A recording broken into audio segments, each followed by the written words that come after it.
Polmy, give us a little sense of this new Parliament building that's due to be inaugurated on the 28th of May. We are already seeing opposition, 19 opposition parties there, refusing to be part of it. Tell us a little more about the controversy that's surrounding this new Parliament building that Prime Minister Modi is going to inaugurate.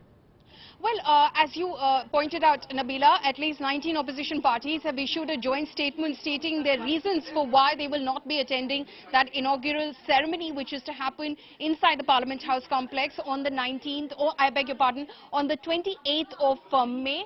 These opposition parties basically stated that as per tradition, as per constitutional propriety, because President Murmu is the first citizen of the country, she is the head of state, she should be ideally inaugurating the Parliament building and not Prime Minister Modi, because he's only head of government. Also, some of the opposition parties have pointed out to the fact that if you look at the invitation card itself, it states only Prime Minister Narendra Modi's name, and then it states the Lok Sabha Speaker's name, Om Birla's name. It doesn't even state the name of the Rajya Sabha Chairman, Jagdeep Dhankar, who is, of course, the Vice President of the country. So in his constitutional position as well, his name is not stated because he's Chairman of the Rajya Sabha as well. It isn't like one house of the Parliament is being inaugurated. It is a new Parliament building which will house both the upper house and the lower house. So that is one of the objections that the opposition has raised. Of course, the Congress has stated that this only suggests that, there is mere tokenism when, of course, the Bharatiya Janata Party pitches and nominates Draupadi Murmu to become the next president of the country, saying that, she is, of course, from the backward community, she's tribal.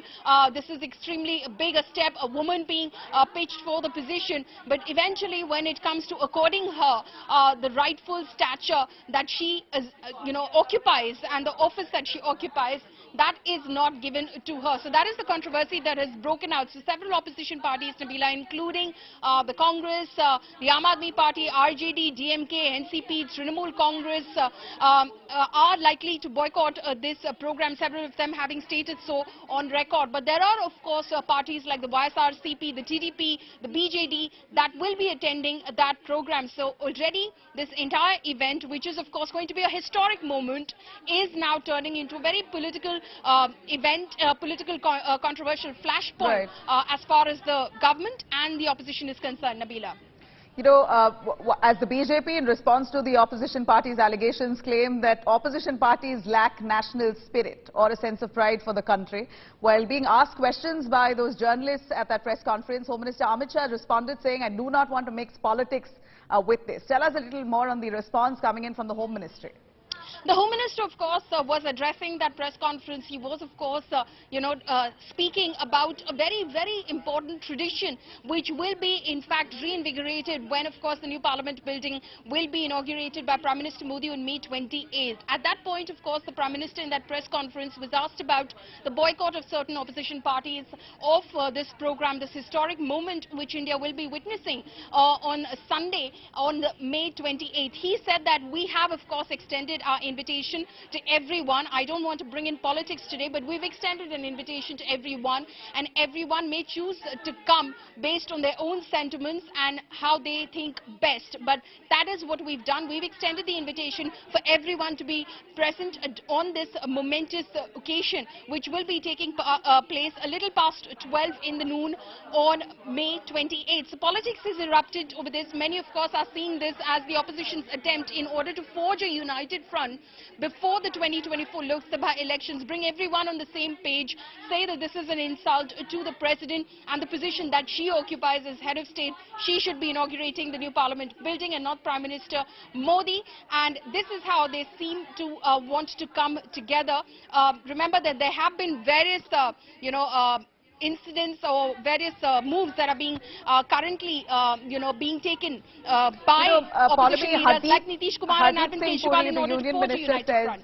He in fact quotes 1975 when Indira Gandhi had inaugurated the Parliament Annex building at that point. Rajiv Gandhi went on to inaugurate the Parliament's library. So Puri asking why, if at that point the head of government could inaugurate the Parliament Annex building, why the government head of this day, which is Prime Minister Modi, cannot inaugurate the Parliament building. Has there been a response from the Congress on that?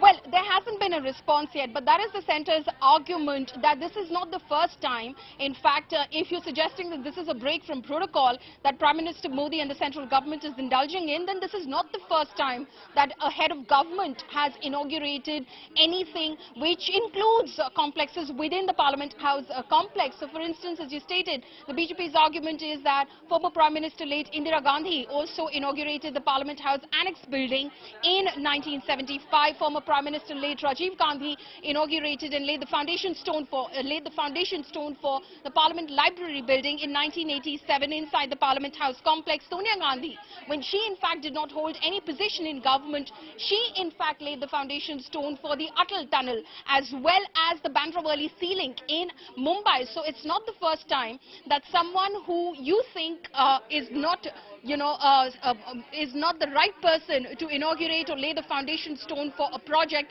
has done so. And as far as heads of government goes, Indira Gandhi and Rajiv Gandhi's examples state that this has happened in the past. Remember that this controversy, Nabila, had erupted last year as well when Prime Minister Modi had unveiled the national emblem on top of the new Parliament building. At that time as well, of course, there was a lot of criticism that came the centre's way. Again, the centre had said not the first time that this has happened.